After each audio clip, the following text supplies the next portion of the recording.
모든 길은 로마로 통한다. 로마에 가면 로마의 법을 따르라.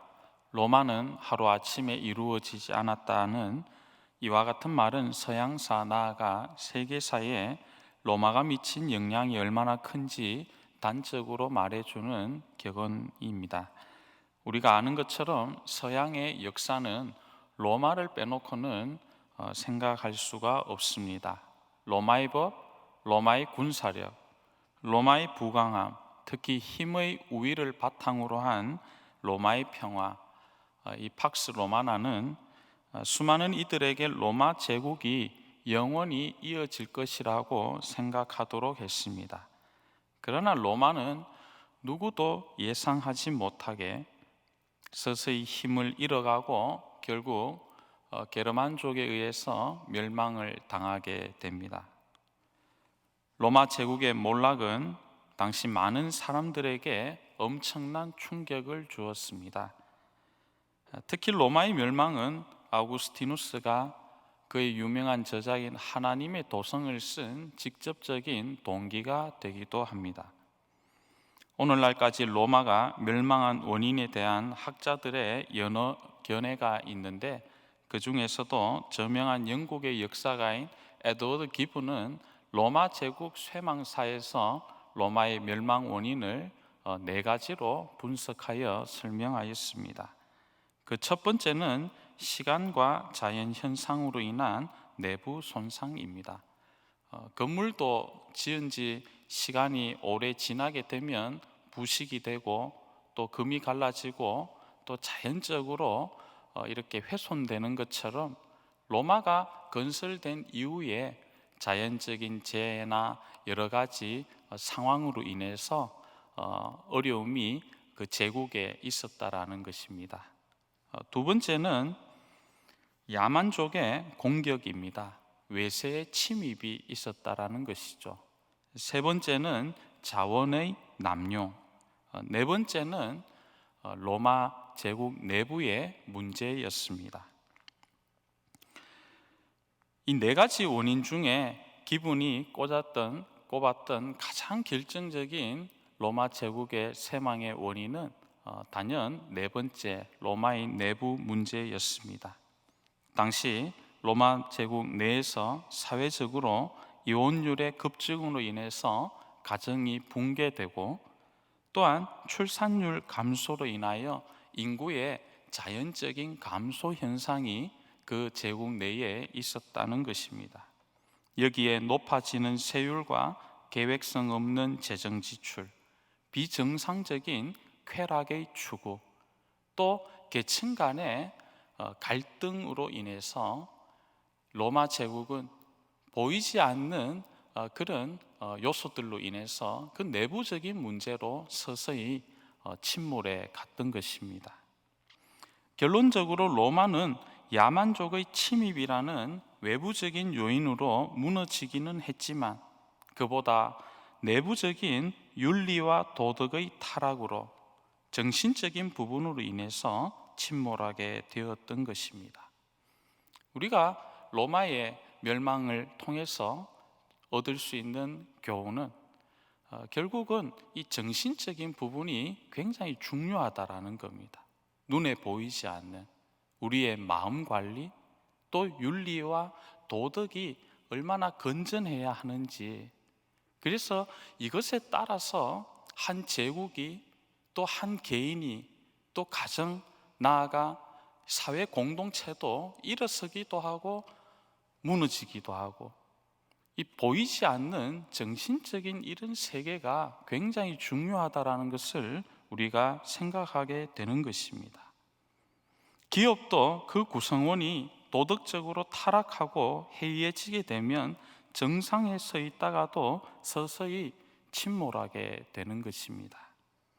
이처럼 윤리, 도덕과 같은 정신적 요소가 사회 공동체의 흥망성쇠를 좌우한다면, 하나님의 나라에서는 하나님을 향한 우리의 마음이 모든 것을 좌우한다고 볼 수 있습니다. 성경이 분명히 말하는 바는 얼마나 창조주 하나님을 향해서 우리의 마음이, 하나님을 향하여 있고 하나님을 바라보고 하나님을 의지하고 늘 하나님 편에 서 나가느냐, 이것이 그 개인이나 나라나 가정이 서기도 하고 무너지기도 하는 결정적인 분기점이 된다라는 것. 하나님을 가까이 하고 항상 하나님을 잘 경외하고 하나님만을 사랑하는 사람은 하나님께서 성경 말씀을 통하여 길을 열어주시고 은혜를 베풀어 주시고 이 세상에서 어떠한 상황에서도 넉넉하게 살아나갈 수 있는 그런 능력을 베풀어 주신다라는 것. 반면에 하나님을 등지고 점점점 하나님으로부터 멀어지는 인생을 살아가는 사람에게는 하나님께서는 그 이전에 수없는 은혜와 복을 주셨다 하더라도 하나님께서는 그 길을 막으시고 징계하시며 심판하신다라는 것. 우리가 잘 아는 오늘 함께 살펴볼 본문에 나오는 솔로몬은 우리가 잘 아는 것처럼 전무후무한 역사의 지혜의 왕이요, 이스라엘 역사의 가장 위대한 국가를 세우고 태평성대를 이룩한 위대한 지도자였습니다. 솔로몬은 무엇으로 유명합니까? 일천번제로 유명하지요. 일천번제는 드리는 이 제사의 규모나 또 드린 시간을 봐서라도 너무나 파격적인 당시 구약의 제사였습니다. 학자들의 연구에 따르면 이 일천번제를 드리는데 드리는 시간만도 약 일주일 정도 소요된다고 합니다. 이 왕이 기브온 산당으로 그 먼 거리를 또 가서 일주일 동안이나 하나님께 일천번제를 드렸는데, 이 드린 것도 한 번에 그친 것이 아니라 구약의 이 히브리어에서 미완료 시제는 지속적인 그런 반복을 의미하거든요. 이 일천번제를 솔로몬은 계속해서 드려왔다라는 겁니다. 그러니까 그를 향한, 하나님을 향한 그의 마음이 얼마나 신실했느냐를 우리가 볼 수 있다라는 겁니다. 이토록 솔로몬은 아버지 다윗과 같이 하나님을 향하여 있는 신실한 하나님의 자녀였습니다. 이 모습을 보고 일천번제를 드리고 하나님을 사랑하는 그 모습을 보고 하나님께서 얼마나 이 솔로몬을 기뻐하셨겠습니까? 그래서 하나님께서는 솔로몬의 일천번제를 받으시고 너무나 마음이 흡족하셔서 솔로몬이 구했던 지혜뿐만 아니라 그가 구하지 않았던 부귀영화까지 여러 가지 필요한 모든 것들을 솔로몬에게 허락해 주셨습니다. 여기에 하나님께서는 하나의 더 약속을 하셨습니다. 열왕기상 3장 14절입니다. 내가 만일 내 아버지 다윗이 행함같이 내 길로 행하며 내 법 또한 명령을 지키면 내가 또 내 날을 길게 하리라. 장수의 복까지 허락하시겠다라는 것. 고대 사회에서 오늘날과 같이 의학이 발전되지 않은 그런 사회에서 이처럼 수의 복을, 장수의 복을 받는 것은 굉장한 축복이라는 겁니다. 하나님께서는 이 솔로몬이 일천번제 이후로 그의 삶을 믿음의 길로 잘 걸어가니까 하나님께서 너무나 기쁜 나머지 그의 삶의 은혜를 더하여 주셨습니다. 그는 다윗의 길로 믿음으로 국가를 평안하게 이끌어 갔습니다. 일천번제만 해도 대단한데요, 솔로몬은 성전 건축까지 하지 않습니까? 그의 아버지 다윗이 마음이 있어서 준비한 성전 건축을 위해서 준비한 모든 예물을 가지고 무려 7년이라는 기간 동안에 하나님의 성전을 정성을 다하여 지어서 하나님께 봉헌 드렸습니다. 이처럼 그 마음이 하나님을 향해 변치 않는 하나님과 친밀한 관계를 가진 솔로몬은 하나님께서 그 나라 전반에 이 지도자 한 사람의 믿음을 보시고 그 나라를 태평성대로 인도하여 주셨습니다. 특히 열왕기상 10장에 보면 스바 여왕의 방문이 기록되어 있는데요, 몇 달을 가마를 타고 저 에티오피아 그 스바 지방에서 예루살렘에 있는 솔로몬의 지혜를 보기 위해서 여왕이 엄청난 그런 예물을 가지고 이 왕을 만나러 왔다라는 것, 솔로몬의 지혜와 또 그 궁궐의 휘황찬란함을 보면서 참 많은 감동을 받게 되었다는 겁니다. 특히 열왕기상 10장에 보면 솔로몬이 외교적으로 또 정치적으로 얼마나 그 근동 지방에 막대한 영향력을 끼쳤는지를 기록하고 있습니다. 그뿐 아닙니다. 열왕기상 10장 23절에는 솔로몬 왕의 재산과 지혜가 세상의 그 어느 왕보다 컸다고 기록하고 있습니다. 24절에 보면 온 세상 사람들이 솔로몬의 지혜를 듣고 그의 얼굴을 보기 위해서 각기 예물을 가지고 왔더라고, 그것도 해마다 그리하였더라고 기록하고 있습니다. 예루살렘에서 은을 돌같이 흔하게 하고 백향목을 평지의 뽕나무같이 많게 했습니다. 말로 다 할 수 없는 하나님의 축복이 솔로몬이 다스리는 이스라엘 제국의 그 나라에 임하게 되었던 것입니다. 계속해서 솔로몬이 20대 때 그렇게 일천번제를 드리고 하나님을 의지했던 것처럼 그의 노년에 이르러서도 계속해서 하나님께만 소망을 두었더라면 참 좋았을 텐데, 그러나 이 솔로몬의 노년에 급격한 신앙이 저하가 일어나게 됩니다. 믿음이 약하여졌습니다. 하나님을 향하여 뜨거웠던 그의 신앙의 열정이 점점점 식어져서 이방 여인들로 인하여 그 마음이 돌이키게 되었다라는 겁니다. 열왕기상 오늘 함께 읽은 말씀 11장의 2절과 4절과 9절에 반복하여 솔로몬이 그의 마음을 돌렸더라고 기록하고 있습니다. 참 안타까운 겁니다. 계속해서 이 믿음의 길만 좌로나 우로나 치우치지 않고 오직 하나님께만 소망을 두고 끝까지 이 길만 달려갔더라면 솔로몬의 제국은, 이스라엘은 남북으로 나누어지지 않았을 것이고, 사무엘하 7장에 하나님께서 다윗에게 약속해 주신 것처럼 그 나라가 영원했을 것입니다. 그러나 솔로몬은 그 마음을 지키지 못하고 결국 60세 전후에 이르러 그 마음이 세상을 향하게 되고요, 하나님께서 가장 싫어하시는 우상 숭배까지 나아가게 되었습니다. 이에 하나님께서는 에돔 사람 하닷을 일으켜 솔로몬의 대적이 되게 하시고 또 르손을 일으켜 솔로몬의 대적이 되게 하셨습니다. 이뿐 아니라 솔로몬의 신하 여로보암이 그를 배반하게 하여 그에게 하나님께서는 이스라엘의 북부 지역을 허락해 주신 것입니다.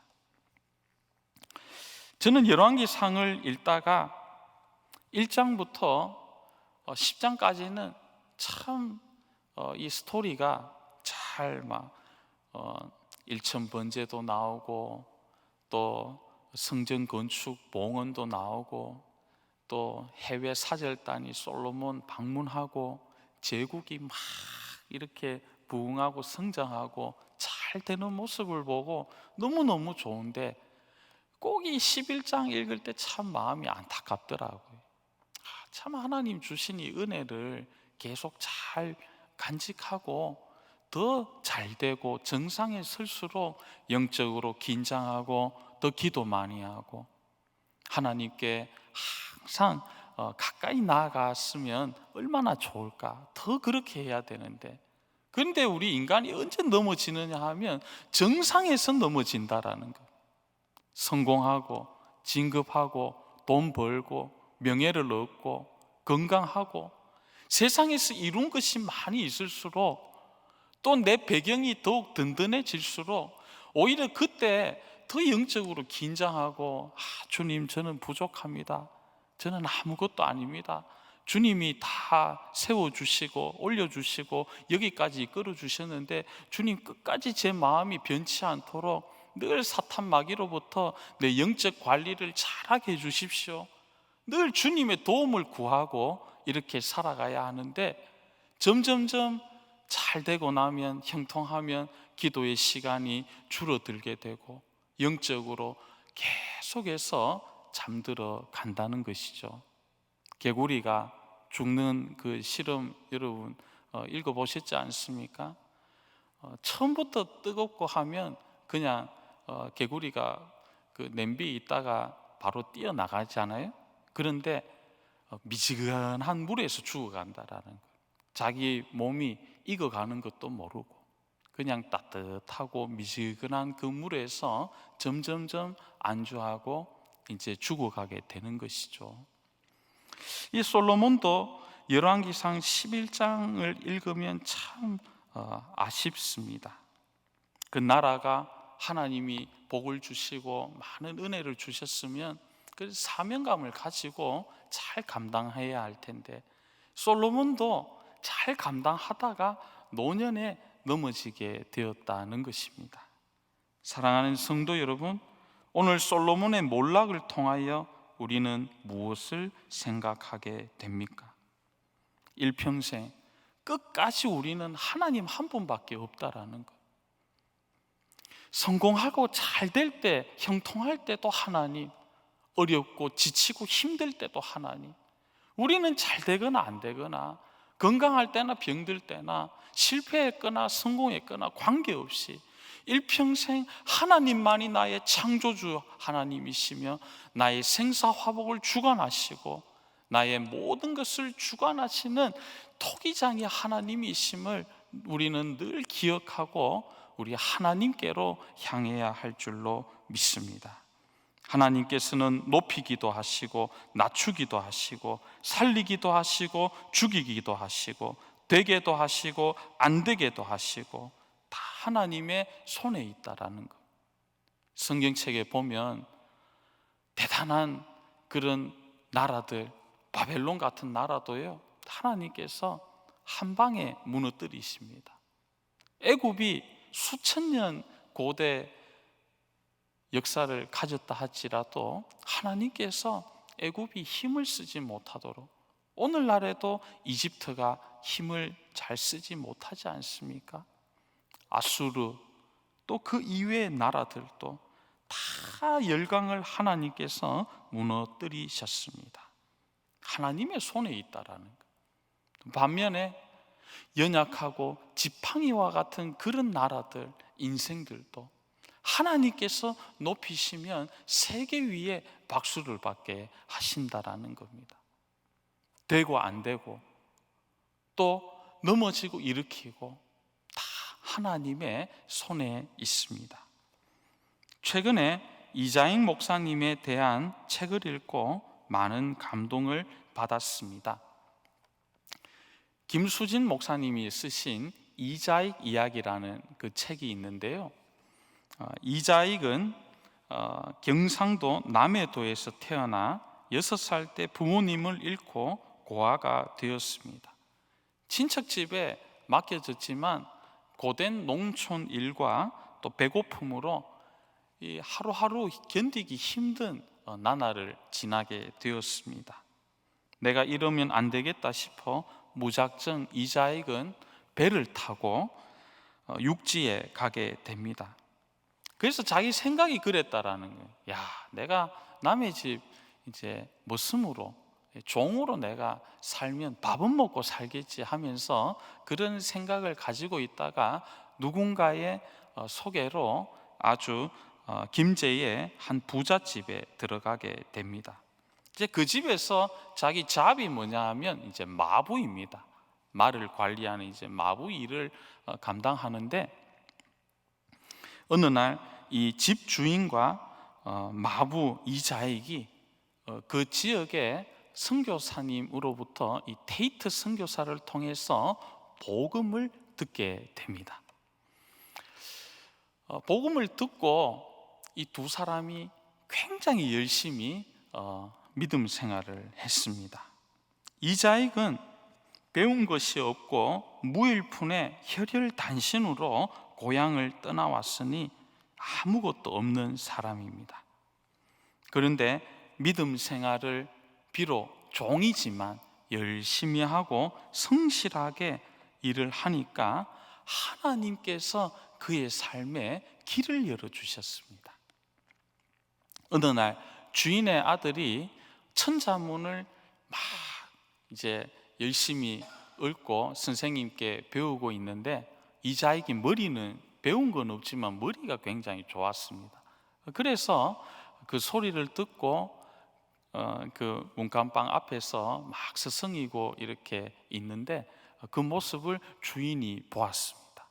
주인이 오라고 하니까 막 혼나는가 싶어서 굉장히 이제 당황하고 그랬는데, 주인이 이제 여러 가지 물어보면서 너도 우리 아들과 같이 공부해라고 천자문 배울 수 있도록 교육의 길이 열렸습니다.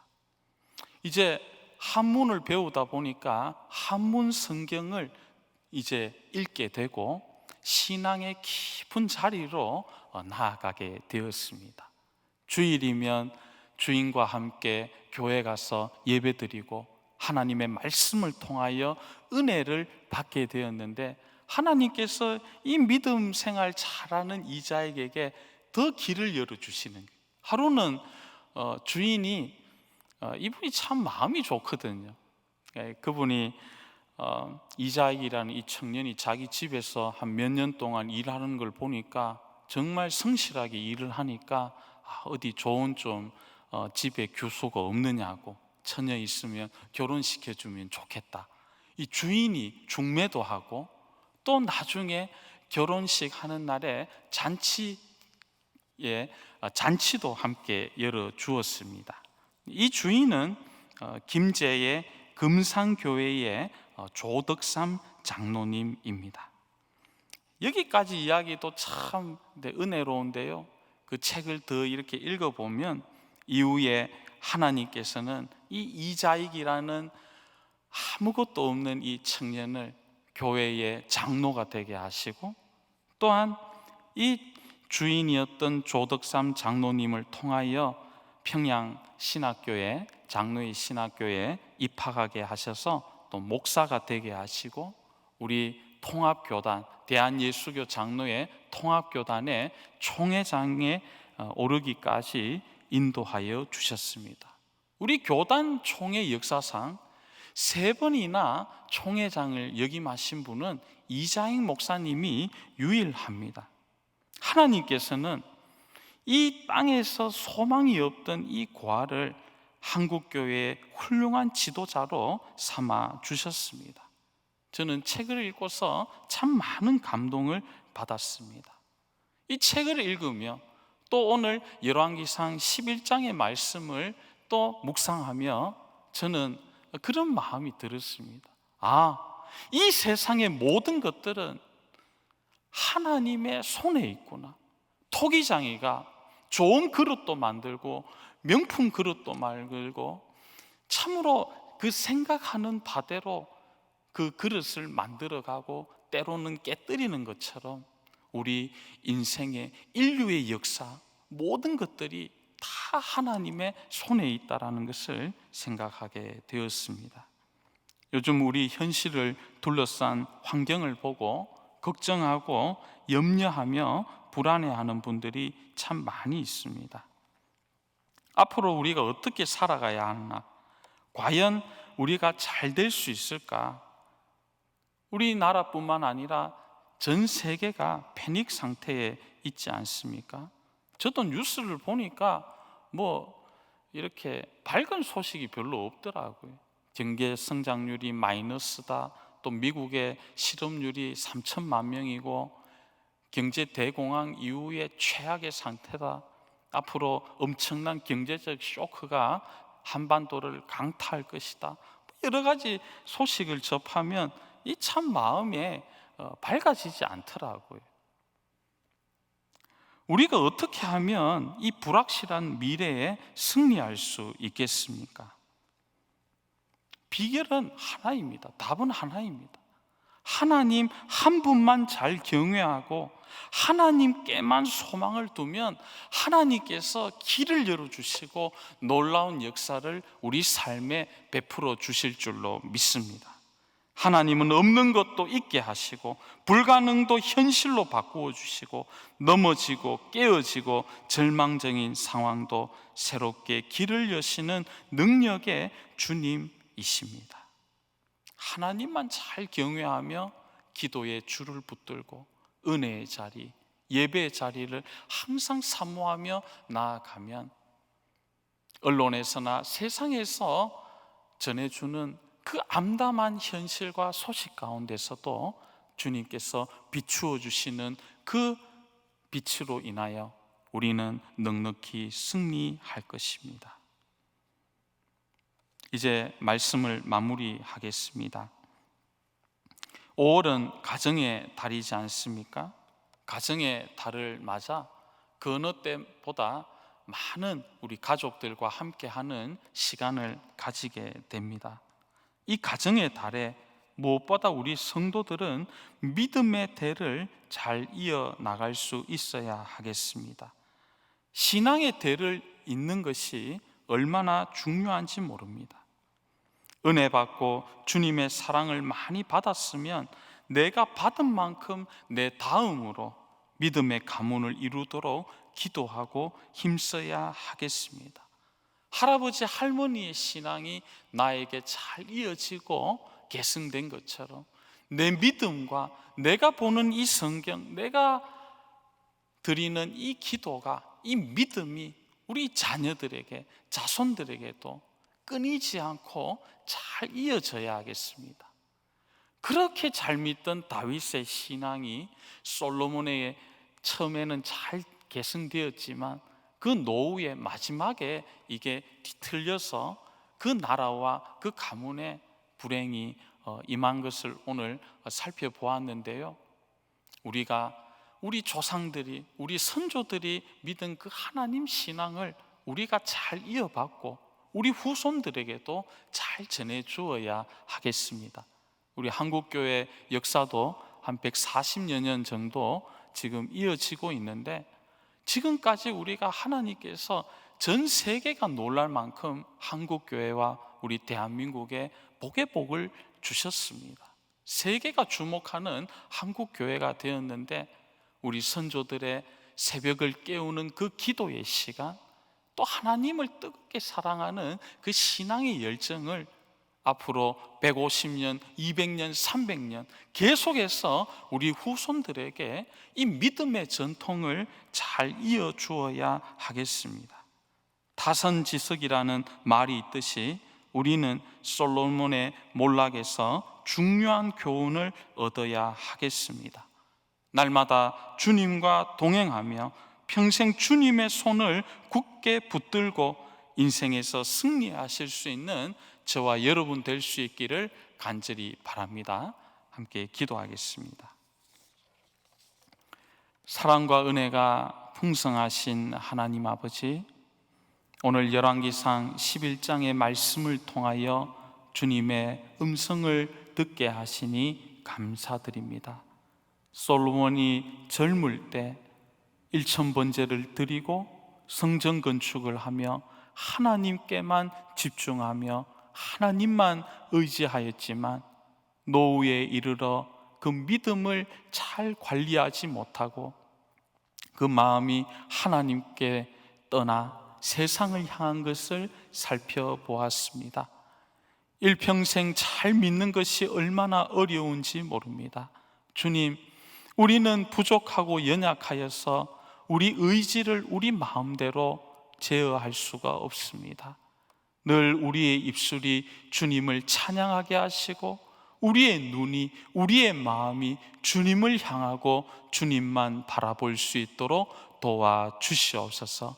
그리하여 우리의 신앙이 우리 자녀에게 잘 이어지게 하시고 우리 믿음이 후손에게도 잘 계승될 수 있도록 도와주시옵소서. 주 예수님의 이름으로 기도드립니다. 아멘.